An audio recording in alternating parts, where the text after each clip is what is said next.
Jangan mentang-mentang anakmu jadi pilot di luar negeri, kamu seenaknya hanya makan tidur di sini. Maafkan saya, Nak.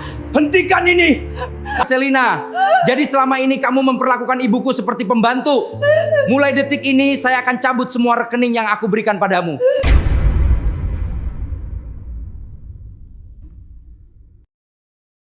Suara tamparan itu menggema keras di ruang tamu mewah milik Rendra. Seorang ibu tua berlutut di lantai sambil menangis ketakutan. Sementara menantunya sendiri berdiri angkuh di depannya dengan tatapan penuh hinaan. Dan yang paling menghancurkan, semua itu disaksikan langsung oleh anak kandungnya yang baru pulang setelah bertahun-tahun bekerja di luar negeri demi membahagiakan keluarganya. Kapten pesawat ini rela mempertaruhkan nyawa di atas langit demi ibu dan istrinya. Tapi saat dia pulang diam-diam ke rumah, yang dia temukan justru pengkhianatan, perselingkuhan, dan kenyataan pahit yang hampir membuat hidupnya hancur total. Menurut kalian, sekejam apa seseorang bisa berubah karena uang dan harta? Sebelum kisahnya dimulai, tulis di kolom komentar kalian nonton dari daerah mana. Jangan lupa bantu subscribe dan nyalakan loncengnya supaya kalian gak ketinggalan kisah-kisah emosional lainnya. Sekarang, mari kita mulai kisahnya. Langit sore itu terlihat mendung ketika pesawat internasional yang dikemudikan Rendra akhirnya mendarat mulus di Bandara Soekarno-Hatta. Setelah hampir 3 tahun menetap di Dubai sebagai kapten penerbangan maskapai internasional, akhirnya lelaki berusia 35 tahun itu pulang ke Indonesia tanpa memberi kabar kepada siapapun. Rendra sengaja ingin memberikan kejutan untuk keluarganya. Sepanjang perjalanan keluar dari bandara, bibirnya terus tersenyum kecil sambil membayangkan wajah ibunya, Bu Kartini, yang pasti akan menangis haru melihat anak semata wayangnya pulang mendadak. Ia juga membayangkan Selina, istrinya, yang dulu selalu memeluknya erat setiap kali mereka berpisah. Sudah terlalu lama Rendra menahan rindu. Selama bekerja di Dubai, hidupnya memang berubah drastis. Gajinya sebagai pilot internasional sangat besar. Hampir setiap bulan ia mengirim uang dalam jumlah fantastis untuk kebutuhan rumah, kesehatan ibunya, dan modal usaha yang katanya sedang dirintis Selina. Rendra percaya penuh pada istrinya. Ia merasa semua pengorbanannya di negeri orang akan terbayar lunas saat melihat keluarganya hidup bahagia. Namun entah kenapa, sejak mobil taksi online yang ditumpanginya memasuki komplek rumah, perasaan Rendra tiba-tiba berubah tidak nyaman. Dadanya terasa sesak. Rumah besar 2 lantai yang dulu terasa hangat kini tampak asing di matanya. Halaman depan terlihat jauh lebih mewah dibanding terakhir kali ia melihat lewat video call. Ada mobil baru terparkir di garasi. Pot-pot bunga mahal berjajar rapi di teras. Bahkan pagar rumahnya sudah diganti model modern berwarna hitam mengkilap. Rendra sempat tersenyum kecil. Mungkin Selina memang serius membangun bisnisnya. Pikirnya mencoba positif. Namun firasat aneh itu kembali muncul saat ia membuka pintu rumah menggunakan kunci cadangan miliknya sendiri. Suasana rumah terasa sunyi. Tidak ada aroma masakan khas ibunya yang biasanya langsung menyeruak dari dapur. Tidak ada suara televisi keras kesukaan Bu Kartini. Yang terdengar justru musik jazz pelan dari dalam rumah. Rendra melangkah masuk sambil menarik koper. "Assalamualaikum," ucapnya pelan. Beberapa detik kemudian terdengar langkah kaki cepat dari lantai atas. Selina muncul dengan pakaian rumah mewah dan riasan wajah yang sangat tebal. Sekilas wanita itu tampak terkejut melihat Rendra berdiri di ruang tamu. Namun entah kenapa, reaksi itu terasa aneh. Tidak ada tangisan bahagia. Tidak ada pelukan rindu. Selina hanya tersenyum kaku. Kamu pulang," katanya singkat. Rendra sempat terdiam. Ia mencoba tersenyum dan membuka tangan seolah ingin memeluk istrinya. Tapi Selina malah sibuk merapikan rambut dan duduk di sofa. "Kamu gak bilang-bilang sih," lanjut Selina datar. Rendra mulai merasa ada sesuatu yang salah. "Aku pengen kasih kejutan," jawabnya pelan. Namun kalimat berikutnya dari Selina langsung membuat dada Rendra terasa dingin. "Oh iya. Saldo rekening luar negerimu masih banyak kan? Aku lagi butuh tambahan dana buat proyek properti baru." Rendra membeku. Ia bahkan belum sempat duduk. Belum sempat minum. Belum sempat ditanya kabarnya setelah penerbangan belasan jam. Tapi yang pertama dibahas istrinya justru uang. Rendra mencoba tersenyum tipis meski hatinya terasa aneh. Bisnis lagi berkembang ya? Tanyanya hati-hati. Selina langsung antusias menjelaskan proyek-proyek properti yang sedang dijalankannya. Namun entah kenapa cara bicara wanita itu terdengar sangat berbeda dibanding dulu. Lebih dingin, lebih tajam, dan terlalu bersemangat saat membahas uang. Saat itulah mata Rendra menangkap sosok lain di ruang tamu. Seorang pria duduk santai di sofa sambil memainkan ponsel. Kakinya selonjoran di atas meja kaca seolah rumah itu miliknya sendiri. Pria itu menoleh sekilas lalu mengangguk santai. "Bro, akhirnya pulang juga," katanya ringan. Rendra mengernyit. Itu pertama kalinya ia melihat pria bernama Bimo itu secara langsung. "Oh iya, kenalin. Ini Bimo, partner bisnis aku," ucap Selina cepat. Bimo tersenyum tipis tanpa berdiri menyambut. Tatapan matanya membuat Rendra tidak nyaman. Aneh sekali. Seorang pria asing berada di rumahnya, tapi terlihat terlalu bebas. Belum sempat Rendra berpikir lebih jauh, langkah pelan terdengar dari arah dapur. Dan saat melihat sosok itu, jantung Rendra seperti diremas. Bu Kartini berdiri di sana. Tubuh wanita tua itu jauh lebih kurus dibanding terakhir kali mereka video call. Wajahnya pucat, bahunya turun lemah. Bahkan tangan keriputnya terlihat kasar dan penuh luka kecil. Namun yang paling membuat hati Rendra hancur adalah tatapan mata ibunya. Takut, sangat takut. "Ibu." Suara Rendra bergetar. Ia langsung berjalan cepat hendak memeluk ibunya. Namun Bu Kartini justru mundur refleks. Tubuhnya gemetar hebat. Wanita tua itu bahkan tidak berani menatap langsung ke mata anaknya sendiri. Rendra terpaku. Ada rasa sakit luar biasa yang tiba-tiba menghantam dadanya. Kenapa ibunya terlihat seperti orang yang hidup dalam ketakutan? Kenapa setiap kali ingin bicara, Bu Kartini selalu melirik ke arah Selina terlebih dahulu? Dan kenapa rumah yang dulu penuh kehangatan sekarang terasa seperti tempat asing yang mencekam? Malam itu Rendra sama sekali tidak bisa tidur. Bayangan wajah ibunya terus menghantui pikirannya. Sampai akhirnya keesokan siang, saat sedang mencari kabel charger lama di gudang belakang, tangannya tidak sengaja menyenggol sebuah kardus kecil berdebu. Rendra membuka kardus itu perlahan. Dan seketika, napasnya tercekat. Di dalamnya terdapat sebuah ponsel lama milik Bu Kartini. Layarnya hancur parah. Retak seperti sengaja diinjak berkali-kali. Sementara selama ini, Selina selalu mengatakan bahwa ibunya sengaja tidak mau memakai ponsel lagi karena ingin hidup tenang. Tangan Rendra mulai gemetar. Firasat buruk itu kini berubah menjadi ketakutan yang nyata.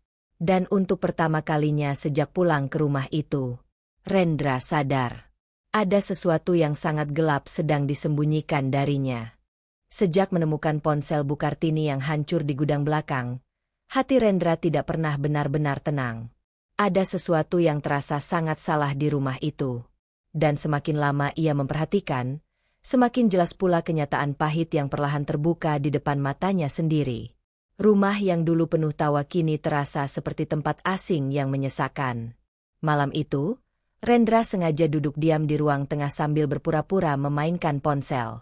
Dari balik layar, matanya terus mengamati gerak-gerik Selina dan Bimo.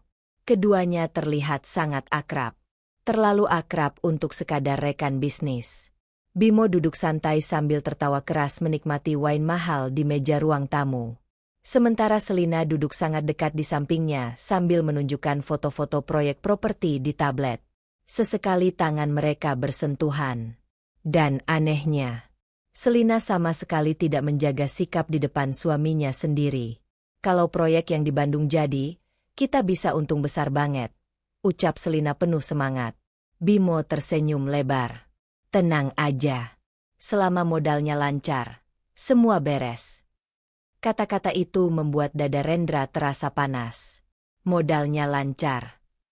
Padahal modal yang mereka pakai berasal dari hasil kerja kerasnya selama bertahun-tahun terbang di luar negeri. Rendra menggenggam ponselnya erat. Namun ia memilih diam. Ia belum punya cukup bukti untuk menuduh apapun. Tak lama kemudian, aroma makanan mahal memenuhi ruangan. Seorang kurir datang membawa sushi premium, steak impor, dan berbagai makanan mewah lainnya. Selina terlihat sangat senang. Finali datang juga, katanya sambil tertawa kecil. Bimo langsung membuka kotak makanan tanpa rasa sungkan sedikit pun. Rendra hanya memperhatikan. Lalu perlahan matanya menyapu sekitar ruangan. Ia baru sadar satu hal. Bu Kartini tidak ada di sana. Padahal biasanya ibunya selalu menyiapkan makanan untuk semua orang. Aku ke belakang dulu, ucap Rendra pelan sambil berdiri. Selina hanya mengangguk singkat tanpa benar-benar peduli. Rendra berjalan menuju dapur belakang. Semakin mendekat ke arah dapur, langkahnya terasa makin berat.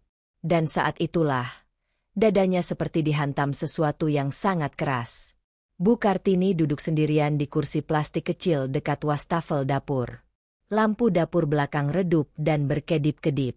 Di depan wanita tua itu hanya ada sepiring nasi dingin dengan sedikit sayur sisa yang sudah tampak basi. Tidak ada lauk, tidak ada daging, tidak ada makanan layak. Sementara di depan sana, Selina dan Bimo sedang berpesta makanan mahal. Tangan Rendra langsung mengepal. Ibu, suaranya lirih. Bu Kartini langsung terkejut dan buru-buru menutupi piringnya seolah ketahuan melakukan kesalahan. Ibu udah kenyang kok. Nak, katanya cepat sambil memaksakan senyum. Senyum itu menghancurkan hati Rendra. Karena ia tahu ibunya sedang berbohong.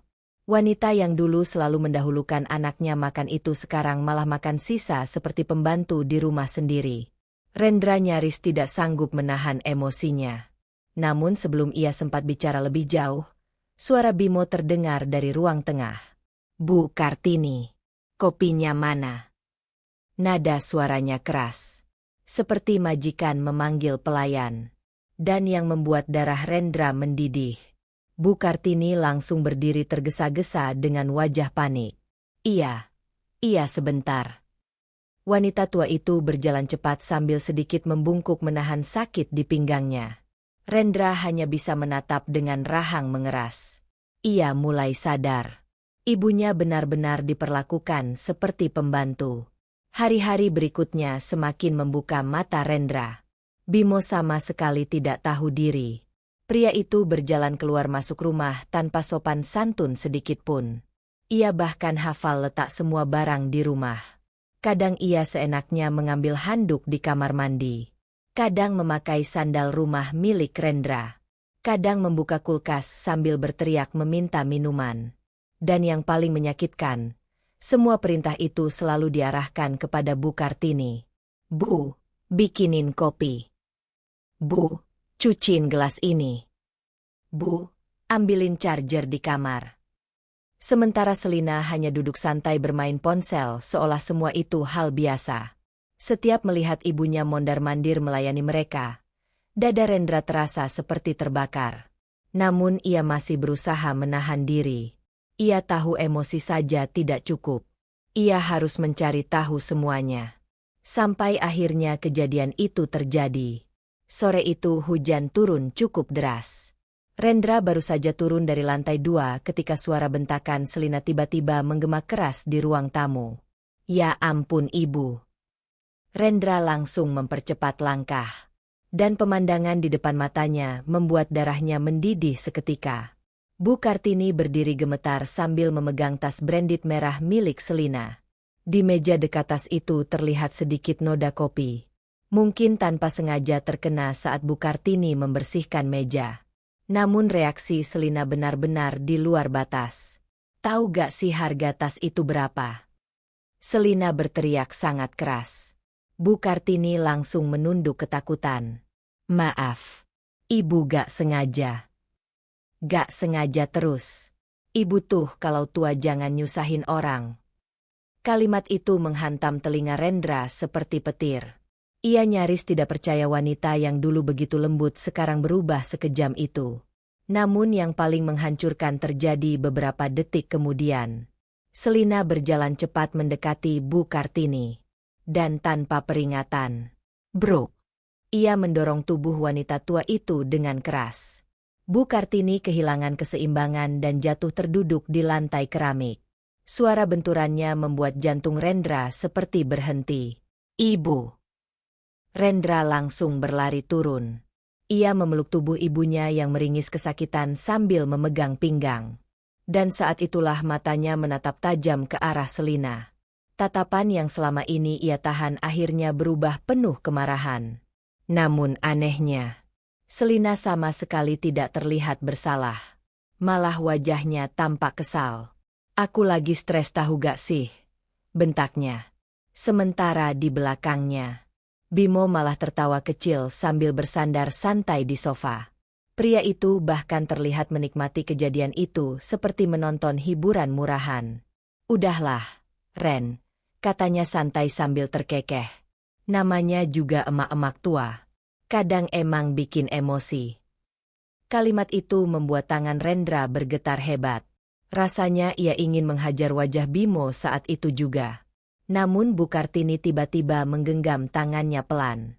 Wanita tua itu menggeleng kecil dengan mata berkaca-kaca. Seolah memohon agar Rendra tidak membuat keributan.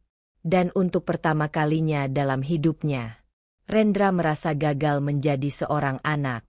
Ia yang selama ini merasa sukses ternyata membiarkan ibunya hidup dalam penghinaan. Malam itu, setelah membantu mengoleskan minyak ke pinggang Bu Kartini, Rendra duduk sendirian di kamar dengan tatapan kosong. Di luar kamar, suara tawa Selina dan Bimo masih terdengar samar. Mereka tertawa. Setelah mempermalukan ibunya sendiri, tangan Rendra perlahan mengepal kuat. Urat di lehernya menegang. Kini semua potongan kejanggalan mulai tersusun jelas di kepalanya. Ponsel ibunya yang dihancurkan. Tatapan takut Bu Kartini. Kehadiran Bimo yang terlalu bebas. Dan sikap Selina yang berubah seperti orang asing. Semua ini bukan kebetulan. Ada sesuatu yang jauh lebih busuk sedang terjadi di balik rumah itu. Rendra menarik napas panjang sambil menatap gelap ke arah pintu kamar. Lalu dengan suara pelan penuh amarah dingin, ia berbisik pada dirinya sendiri. Aku janji, aku bakal bongkar semua kebusukan kalian. Sejak kejadian Selina mendorong Bu Kartini sampai jatuh di ruang tamu, hati Rendra benar-benar tidak pernah tenang. Setiap kali melihat ibunya berjalan pelan sambil menahan sakit di pinggang, rasa bersalah itu terus menghantam dadanya tanpa ampun. Ia mulai sadar. Selama bertahun-tahun dirinya terlalu sibuk mengejar uang dan karir sampai tidak melihat kenyataan pahit yang terjadi di rumahnya sendiri. Namun satu hal yang paling mengganggu pikirannya bukan hanya soal sikap Selina yang berubah, melainkan keberadaan Bimo. Pria itu terlalu nyaman, terlalu bebas, dan terlalu berani untuk sekadar disebut partner bisnis. Malam itu Rendra duduk sendirian di balkon kamar sambil menatap langit yang gelap. Dari dalam rumah terdengar suara tawa kecil Selina dan Bimo yang masih mengobrol di ruang tengah. Jam sudah hampir tengah malam. Tapi pria itu belum juga pulang. Rendra memejamkan mata perlahan. Instingnya sebagai laki-laki mengatakan ada sesuatu yang jauh lebih kotor sedang terjadi di balik semua ini. Dan untuk membuktikannya, ia memutuskan memasang jebakan. Keesokan paginya, Rendra sengaja bersikap seperti biasa di meja makan. Ia bahkan memaksakan diri tersenyum di depan Selina. Aku mungkin harus keluar kota beberapa hari, katanya santai sambil menyeruput kopi. Selina yang sedang bermain ponsel langsung mengangkat wajah. Keluar kota? Iya. Ada urusan lisensi penerbangan sama kantor pusat. Mungkin 3 atau 4 hari. Rendra memperhatikan reaksi istrinya dengan teliti. Dan saat itulah, dadanya terasa makin dingin. Karena ada kilatan bahagia yang sangat jelas di mata Selina. Meskipun wanita itu cepat-cepat menutupinya dengan wajah pura-pura sedih. Oh, serius? Tanyanya pelan. Iya. Selina langsung berdiri membantu menyiapkan koper Rendra dengan terlalu bersemangat. Bahkan wanita itu berkali-kali memastikan jadwal keberangkatannya. Kamu jadi berangkat hari ini? Jam 11. Pulangnya kapan? Mungkin lama. Rendra hanya diam sambil mengamati. Semakin lama, semakin jelas bahwa Selina memang ingin dirinya pergi dari rumah itu secepat mungkin. Sementara Bu Kartini hanya duduk diam di meja makan dengan wajah murung. Wanita tua itu sesekali menatap Rendra dengan mata berkaca-kaca, seolah ingin mengatakan sesuatu. Namun lagi-lagi, ia selalu melirik takut ke arah Selina. Saat hendak berangkat, Rendra mencium tangan ibunya pelan. Bu Kartini menggenggam tangannya erat, sangat erat, sampai jemarinya gemetar. "Jangan terlalu capek ya, Nak," bisiknya lirih. Kalimat itu sederhana, namun entah kenapa terdengar seperti permintaan tolong yang tertahan. Rendra mengangguk pelan lalu berjalan keluar rumah sambil menarik koper. Begitu mobilnya meninggalkan komplek, Selina langsung menutup pagar dengan wajah lega. Dan itu semakin membuat hati Rendra terasa panas. Namun sebenarnya, ia tidak benar-benar pergi. Rendra hanya memutar arah lalu memarkir mobilnya di minimarket yang jaraknya 2 blok dari rumah. Selama hampir 1 jam ia duduk diam di dalam mobil sambil menatap kosong ke depan. Dadanya berdebar sangat keras. Ada rasa takut bercampur marah yang terus memenuhi kepalanya. Bagaimana kalau semua kecurigaannya benar? Bagaimana kalau selama ini dirinya benar-benar sedang dikhianati? Akhirnya, setelah suasana dirasa aman, Rendra keluar dari mobil dan berjalan kaki melewati gang kecil menuju rumahnya sendiri. Ia sengaja masuk lewat pintu belakang menggunakan kunci cadangan. Rumah itu sangat sunyi. Namun dari arah ruang tamu terdengar suara musik pelan dan tawa kecil. Rendra melepas sepatunya perlahan. Setiap langkah terasa sangat berat. Jantungnya berdetak makin keras saat mendekati ruang tengah. Sampai akhirnya, ia berhenti di balik dinding pembatas. Dan seketika itu juga, dunia Rendra seperti runtuh. Di atas sofa ruang tamu yang dibelinya dengan hasil kerja keras bertahun-tahun, Selina duduk sangat dekat dengan Bimo. Terlalu dekat. Tangan Bimo melingkar santai di pundak wanita itu. Sementara Selina menyandarkan kepalanya manja di dada pria tersebut sambil tertawa kecil. Mereka terlihat sangat nyaman. Sangat intim. Tidak ada jarak sama sekali. Bahkan pasangan suami istri pun belum tentu seakrab itu. Napas Rendra langsung memburu. Dadanya terasa seperti dihantam palu berkali-kali. Selama beberapa detik ia hanya berdiri membeku. Tidak percaya dengan apa yang sedang dilihatnya sendiri. Wanita yang selama ini ia perjuangkan. Yang ia percayakan menjaga ibunya. Ternyata sedang bermesraan dengan pria lain di rumahnya sendiri. Dan yang paling menyakitkan, semua itu terjadi saat ibunya hidup menderita di bawah atap yang sama. Amarah Rendra akhirnya meledak. "Selina!" Suara bentakannya menggema keras di seluruh ruangan. Selina langsung melonjak kaget. Wajahnya pucat seketika seperti melihat hantu. Sementara Bimo buru-buru melepaskan tangannya dan berdiri panik. "Kakakmu!" Rendra berjalan mendekat dengan tatapan penuh amarah. "Apa yang kalian lakuin?" Namun yang membuat Rendra semakin muak adalah reaksi Selina berikutnya. Bukannya merasa bersalah, wanita itu malah langsung memainkan sandiwara. Air matanya keluar begitu cepat. Ia menutupi wajah sambil berpura-pura menangis. "Kamu salah paham, Ren." Rendra hampir tertawa saking muaknya. Salah paham? Ia melihat semuanya dengan mata kepala sendiri. Namun Selina terus berbicara dengan suara dibuat gemetar.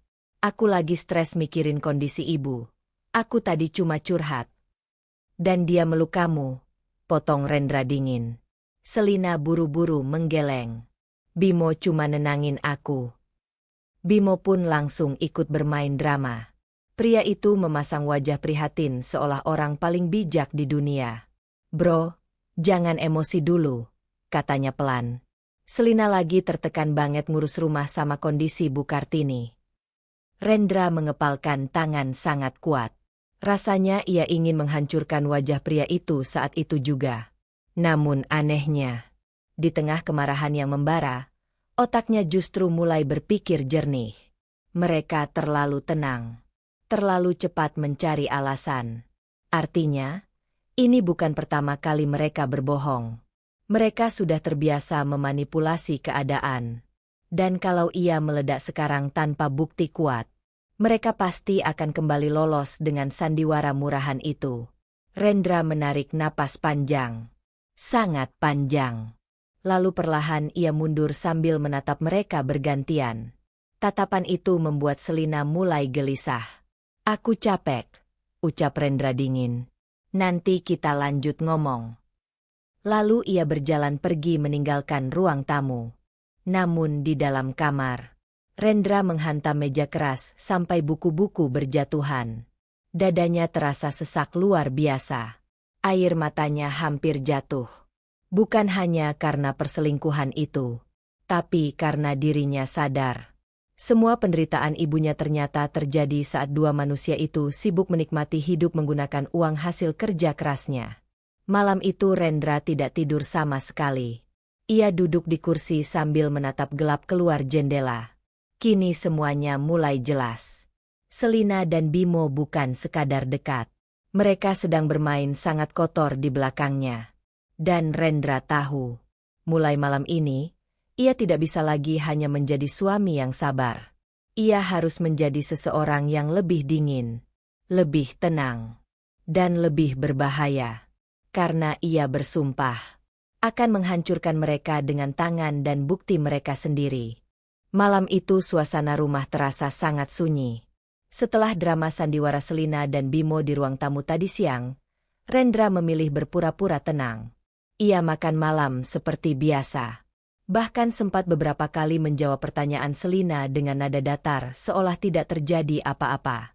Padahal di dalam dadanya, amarah dan rasa sakit itu terus membakar tanpa henti. Ia sudah tidak bisa lagi mempercayai wanita yang tidur di sampingnya sendiri.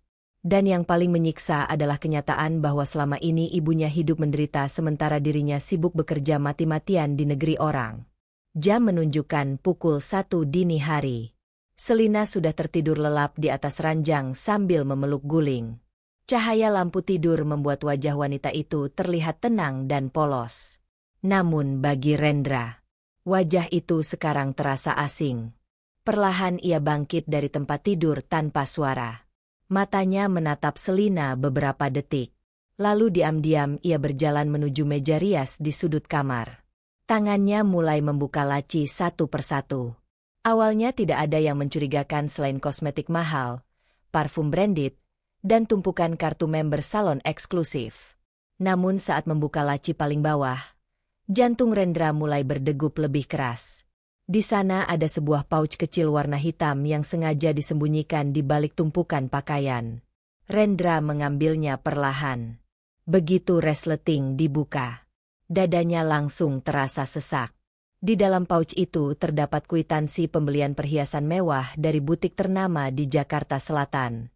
Sebuah kalung berlian senilai 80 juta rupiah. Nama pembelinya, Bimo Prasetya. Dan yang membuat tangan Rendra langsung gemetar.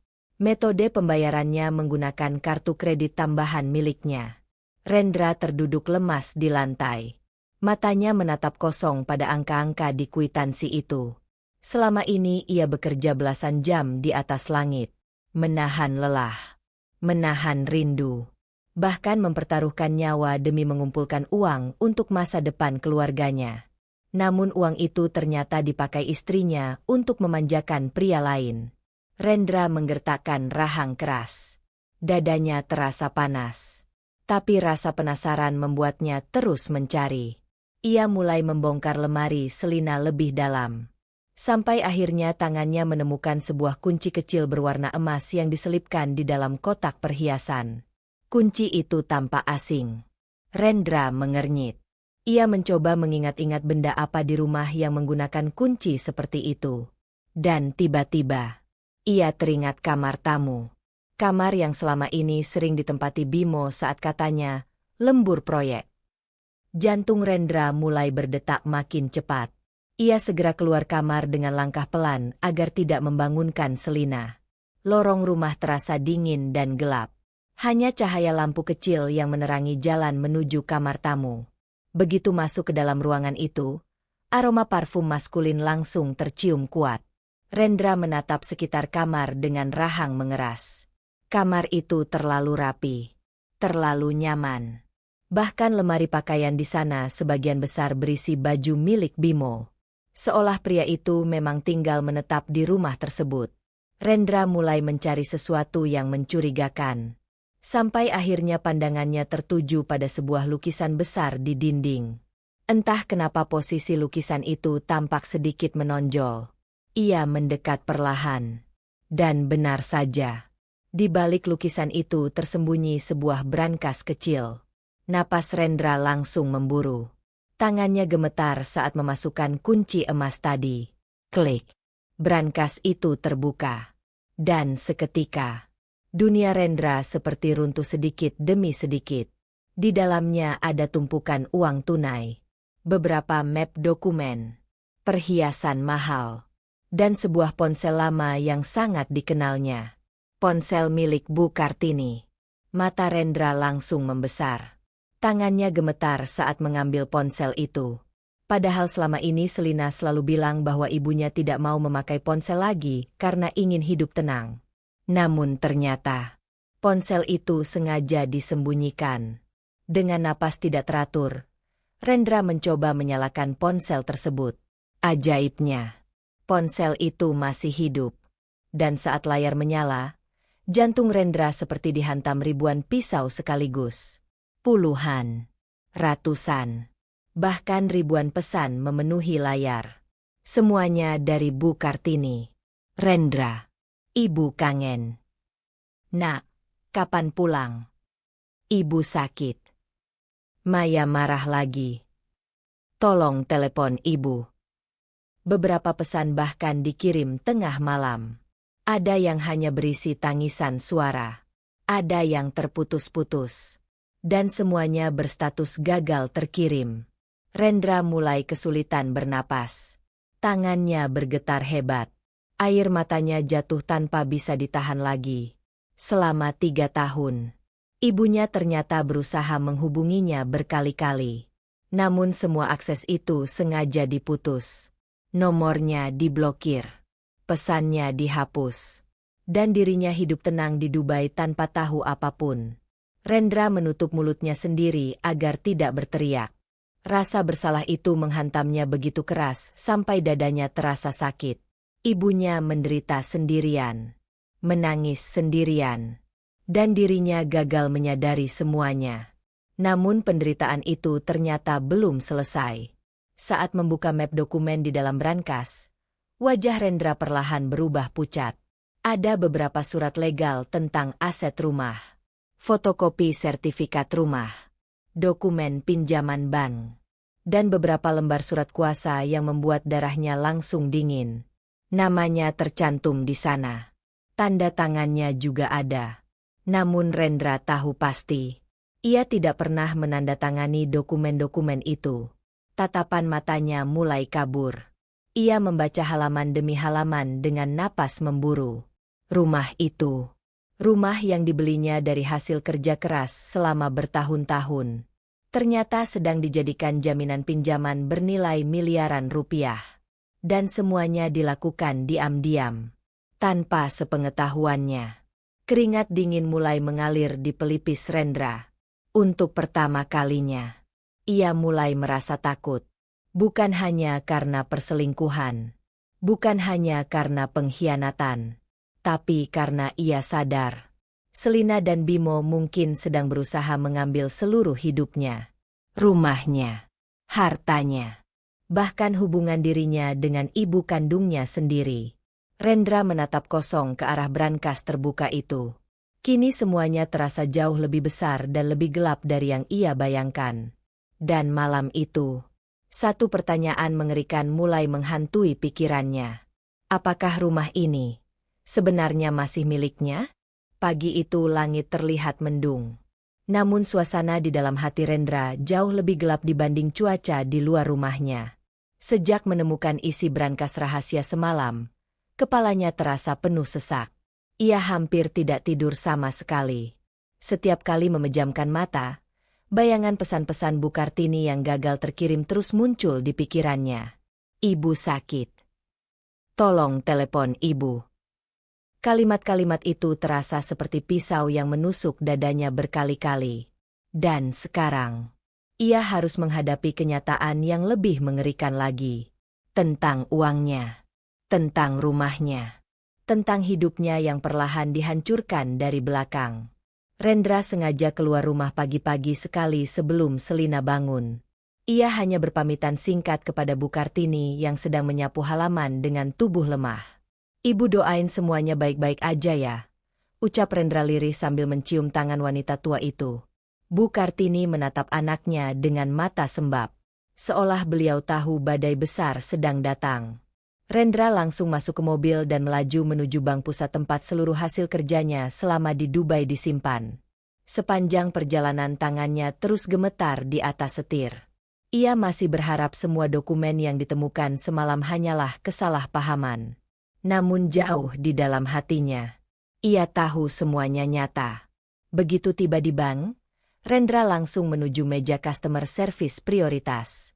Seorang pegawai wanita menyambutnya dengan ramah. "Selamat pagi, Pak Rendra. Ada yang bisa kami bantu?" Rendra menarik napas panjang.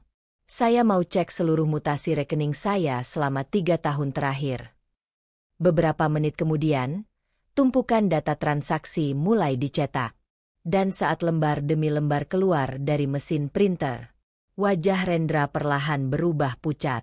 Matanya menelusuri angka-angka itu dengan napas memburu. Puluhan transfer bernilai ratusan juta rupiah. Penarikan tunai dalam jumlah besar. Transaksi pembelian barang mewah. Dan yang paling membuat jantungnya seperti berhenti berdetak. Hampir seluruh uang itu mengalir ke rekening atas nama Bimo Prasetya. Rendra langsung terduduk lemas. Saldo rekening yang seharusnya masih miliaran rupiah, kini hanya tersisa beberapa ratus ribu saja. Tangannya mulai dingin. Kepalanya terasa berputar. Selama ini ia hidup hemat di Dubai. Jarang bersenang-senang. Jarang membeli barang mahal. Karena ia percaya uang itu akan membuat ibu dan istrinya hidup nyaman di Indonesia. Namun ternyata, semua uang itu habis dipakai 2 manusia yang sedang menghancurkan hidupnya. "Pak, apakah Bapak baik-baik saja?" tanya pegawai bank pelan. Rendra mengusap wajahnya kasar. "Saya mau cek semua pinjaman atas nama saya." Pegawai itu terlihat sedikit ragu sebelum akhirnya mengetik sesuatu di komputer. Dan beberapa detik kemudian, wajah pegawai itu berubah canggung. "Pak, ada pinjaman aktif sebesar 7 miliar rupiah." Jantung Rendra seperti berhenti. "Apa?" "Jaminannya sertifikat rumah Bapak." Dunia Rendra langsung terasa gelap. Rumahnya. Rumah yang dibeli dari hasil kerja keras bertahun-tahun. Ternyata sudah diagunkan. Dan yang paling menghancurkan, di dokumen itu terdapat tanda tangannya. Padahal ia sama sekali tidak pernah menyetujui pinjaman tersebut. "Itu tanda tangan palsu," bisik Rendra lirih. Tangannya bergetar hebat saat memegang salinan dokumen. Ia membaca halaman demi halaman dengan mata merah. Semua terlihat sangat rapi, sangat terencana. Selina dan Bimo benar-benar sedang berusaha merampas seluruh hidupnya. Bukan hanya uang, tapi juga rumah dan masa depannya. Rendra keluar dari bank dengan langkah sempoyongan. Ia duduk lama di dalam mobil sambil menatap kosong ke arah jalanan. Hujan mulai turun perlahan di luar kaca mobil. Namun rasa dingin di dadanya jauh lebih menyakitkan. Dan di tengah kekacauan pikirannya, tiba-tiba sebuah kenangan lama muncul begitu jelas. Nama itu, Bimo Prasetya. Rendra memejamkan mata kuat-kuat. Lalu dengan cepat ia membuka laptop yang selalu dibawanya. Tangannya mencari folder foto lama beberapa tahun lalu. Dan saat sebuah foto muncul di layar, napasnya tercekat. Di foto itu terlihat dirinya berdiri bersama seorang pria kurus berwajah lusuh. Pria yang kini duduk santai di rumahnya sendiri. Bimo. Rendra langsung teringat semuanya. 5 tahun lalu, Bimo pernah bangkrut total. Bisnisnya hancur. Ia terlilit utang di mana-mana. Bahkan hampir diusir dari kontrakannya karena tidak mampu membayar sewa. Saat itu Bimo datang kepada Rendra dengan wajah putus asa. Dan Rendra menolongnya tanpa pikir panjang. Ia memberi Bimo modal usaha, mengenalkannya pada relasi bisnis. Bahkan beberapa kali membayari kebutuhan hidupnya. Karena Rendra menganggap Bimo seperti saudara sendiri. Ia masih ingat jelas bagaimana dulu Bimo menangis sambil menggenggam tangannya. Suatu hari gue bakal balas semua kebaikan lo, Ren. Kalimat itu dulu terdengar tulus. Namun sekarang, semuanya terasa menjijikan. Karena pria yang dulu ditolongnya dari kehancuran, kini justru menghancurkan hidupnya sendiri. Rendra memukul setir keras. Brak! Air matanya akhirnya jatuh. Bukan karena kehilangan uang, tapi karena pengkhianatan itu datang dari 2 orang yang paling ia percaya. Istrinya dan sahabat yang pernah ia selamatkan. Mereka berdua berpesta di atas penderitaan ibunya. Menghabiskan uang hasil keringatnya. Lalu perlahan mencoba merebut seluruh asetnya. Rendra mengangkat wajah dengan tatapan kosong. Kini semuanya masuk akal. Kenapa Bimo begitu bebas di rumah? Kenapa Selina berubah begitu dingin? Dan kenapa Bu Kartini hidup seperti tahanan di rumah sendiri? Karena selama dirinya jauh di Dubai, mereka sedang membangun kerajaan kecil menggunakan uangnya. Dan dirinya hanyalah sapi perah yang terus mengirimkan miliaran rupiah tanpa curiga. Amarah di dalam dada Rendra kini berubah. Bukan lagi ledakan emosi, melainkan kemarahan dingin yang sangat berbahaya. Ia tidak akan membiarkan semuanya selesai begitu saja. Tidak. Ia ingin menghancurkan mereka sampai ke akar. Malam harinya, Rendra kembali ke rumah dengan wajah tenang seolah tidak terjadi apa-apa. Namun matanya terus memperhatikan setiap gerak-gerik Selina dan Bimo. Dan saat itulah, sesuatu menarik perhatiannya. Saat masuk ke kamar Bu Kartini untuk mengantar obat, ia melihat wanita tua itu tampak sangat gugup. Bu Kartini terus melirik ke arah lemari tua di sudut kamar. Seolah ada sesuatu yang disembunyikan di sana. Rendra perlahan mendekat. Lalu tanpa sengaja ia melihat bagian bawah lemari sedikit terbuka. Ada sesuatu terselip di kolongnya. Sebuah kotak kayu kecil berwarna coklat tua. Jantung Rendra langsung berdetak keras. Entah kenapa, perasaannya mengatakan bahwa benda itu mungkin menyimpan jawaban dari seluruh rahasia gelap yang selama ini menghancurkan keluarganya. Malam itu udara di kamar Bu Kartini terasa begitu pengap.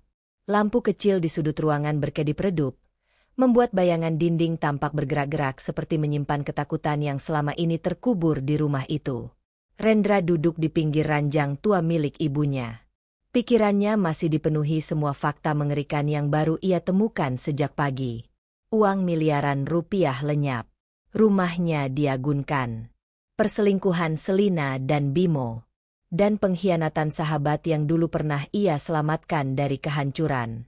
Namun entah kenapa, tatapan Bu Kartini malam itu terasa berbeda. Wanita tua itu tampak sangat gelisah. Tangannya terus meremas ujung selimut sambil sesekali melirik ke arah pintu kamar. Seolah takut ada seseorang yang tiba-tiba masuk. Rendra menggenggam tangan ibunya pelan. Ibu, sebenarnya apa lagi yang mereka sembunyikan dari aku? Bu Kartini menunduk. Bibirnya bergetar hebat. Air mata perlahan jatuh di pipinya yang mulai keriput. Sudah beberapa kali wanita itu mencoba bicara, tetapi selalu gagal karena rasa takut yang terlalu besar. Sampai akhirnya, dengan gerakan pelan dan gemetar, Bu Kartini turun dari ranjang lalu merangkak menuju lemari kayu tua di sudut kamar. Rendra langsung ikut mendekat. Ia melihat ibunya membuka bagian bawah lemari yang selama ini tertutup papan tipis. Dari sana, Bu Kartini mengeluarkan sebuah kotak kayu kecil berwarna coklat kusam. Kotak itu tampak tua dan penuh debu. Namun cara Bu Kartini memeluknya membuat Rendra sadar. Benda itu sangat penting. Wanita tua itu lalu menyodorkannya perlahan kepada anaknya. Rendra. Suara Bu Kartini lirih dan serak menahan tangis. Ibu udah gak kuat nyimpen semuanya sendirian. Jantung Rendra langsung berdegup keras. Tangannya gemetar saat menerima kotak itu. Entah kenapa firasat buruk mulai memenuhi dadanya. Perlahan ia membuka penutup kotak kayu tersebut. Dan seketika, napasnya tercekat. Di dalamnya terdapat sebuah alat perekam suara kecil, beberapa map dokumen, flash disk, dan setumpuk bukti transfer bank. Rendra mengernyit bingung.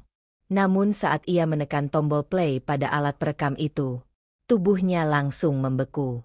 Suara Selina terdengar sangat jelas memenuhi ruangan. Kamu tuh cuma numpang hidup di rumah ini. Ngerti gak? Plah. Suara tamparan keras terdengar begitu nyata. Lalu disusul tangisan Bu Kartini yang berusaha memohon. Maaf, Selina. Namun suara Selina justru makin kasar. Tua bangka gak tahu diri. Makan aja masih dari uang aku. Rendra langsung mengepalkan tangan keras. Rahangnya mengeras. Dadanya naik turun menahan amarah. Dan yang membuat darahnya mendidih. Di belakang suara Selina, terdengar tawa kecil Bimo. Pria itu sama sekali tidak menghentikan kekerasan tersebut. Ia justru menikmati semuanya seperti tontonan hiburan. Rendra menghentikan rekaman itu dengan tangan gemetar. Matanya memerah. Air matanya jatuh tanpa bisa ditahan lagi. Selama ini, ibunya ternyata benar-benar hidup di neraka. Dan dirinya tidak ada di sana untuk melindungi wanita yang telah melahirkannya. Bu Kartini langsung menangis melihat kondisi anaknya. Ibu minta maaf. Nak. Rendra buru-buru memeluk tubuh kurus itu erat-erat. Bukan ibu yang salah. Suara Rendra bergetar penuh emosi. Ini semua salah aku. Aku telat sadar. Namun Bu Kartini hanya menggeleng pelan. Wanita tua itu lalu menunjuk map dokumen di dalam kotak. Dengan napas berat, Rendra mulai membukanya satu persatu. Dan lagi-lagi, dunianya terasa runtuh. Di sana terdapat bukti transfer miliaran rupiah dari rekeningnya langsung menuju rekening pribadi Bimo. Jumlahnya fantastis. Ada yang ratusan juta. Ada yang miliaran. Semuanya dilakukan bertahap selama 3 tahun dirinya bekerja di Dubai. Rendra membaca setiap angka itu dengan kepala terasa berdenyut sakit. Uang yang ia kirim untuk ibunya ternyata dipakai membiayai kehidupan mewah dua pengkhianat itu. Namun kejutan terbesar ternyata belum selesai. Saat membuka map plastik bening paling bawah, tangan Rendra mendadak berhenti. Matanya membesar perlahan. Napasnya tercekat. Di dalam map itu terdapat selembar surat berwarna kekuningan. Judulnya tertulis jelas. Surat nikah siri. Atas nama Selina Maharani dan Bimo Prasetya. Tubuh Rendra langsung lemas. Surat itu tertanggal tepat 1 tahun setelah dirinya berangkat bekerja ke Dubai. Artinya, selama bertahun-tahun ia bekerja keras demi keluarga. Istrinya ternyata sudah menjadi istri pria lain secara diam-diam. Rendra tertunduk. Tangannya gemetar hebat memegang surat itu. Rasa sakitnya kini jauh lebih besar dari sekadar perselingkuhan. Ia merasa seluruh hidupnya sedang dipermainkan. Dirinya hanya dijadikan mesin uang. Sementara 2 orang itu membangun kehidupan bersama di belakangnya. Dan yang paling menyakitkan, semua itu dilakukan di rumahnya sendiri. Di depan ibunya sendiri. Rendra mengangkat wajah perlahan menatap Bu Kartini. Kenapa ibu gak pernah bilang apapun ke aku? Suara pria itu pecah. Penuh luka dan penyesalan. Bu Kartini menangis semakin keras. Ibu takut. Ibu takut kamu hancur. Wanita tua itu lalu menjelaskan semuanya dengan suara bergetar. Selama ini Selina selalu mengancamnya. Jika Bu Kartini berani bicara kepada Rendra, maka mereka akan membuat masalah besar sampai karir Rendra hancur di luar negeri. Bu Kartini tahu betapa keras perjuangan anaknya menjadi pilot internasional. Karena itu, ia memilih diam. Memilih menanggung semua hinaan, tamparan, dan penderitaan sendirian. Demi masa depan anaknya. Namun diam-diam. Selama bertahun-tahun Bu Kartini mulai mengumpulkan semua bukti.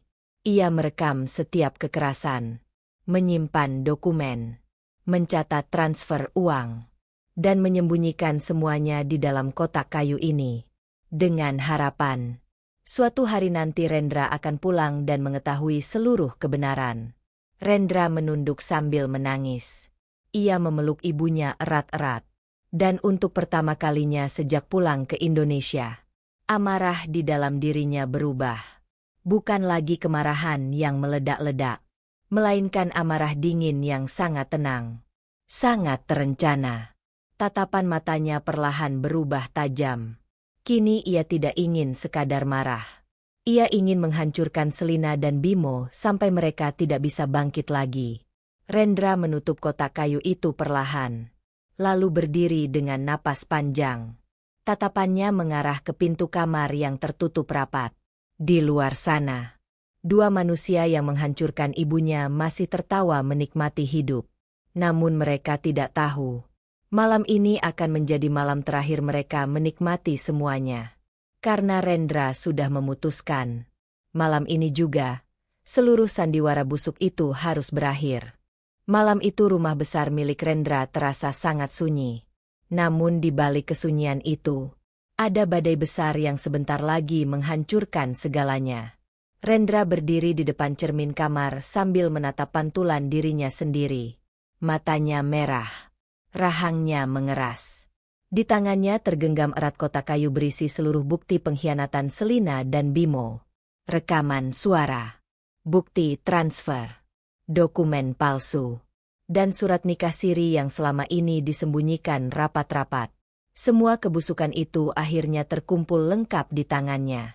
Malam ini, tidak akan ada lagi sandiwara. Rendra menarik napas panjang lalu melangkah keluar kamar. Langkahnya pelan, namun penuh kemarahan dingin yang mengerikan. Dari arah ruang tamu terdengar suara tawa kecil. Saat Rendra mendekat, ia melihat Selina dan Bimo sedang duduk santai di sofa sambil minum wine. Mereka tampak begitu tenang, begitu nyaman menikmati rumah yang dibangun dari hasil kerja kerasnya. Dan pemandangan itu justru membuat hati Rendra semakin dingin. Bimo bahkan tertawa lepas sambil memainkan ponsel. Sementara Selina bersandar manja di pundaknya. Benar-benar seperti pasangan suami istri sungguhan. Bukan hubungan, rekan bisnis, seperti yang selama ini mereka bohongkan. Rendra berhenti tepat di tengah ruang tamu. Tatapannya tajam menusuk. Selina langsung menoleh. Sedikit terkejut melihat wajah suaminya yang berbeda malam itu. "Mas, belum tidur?" tanyanya pelan sambil tersenyum gugup.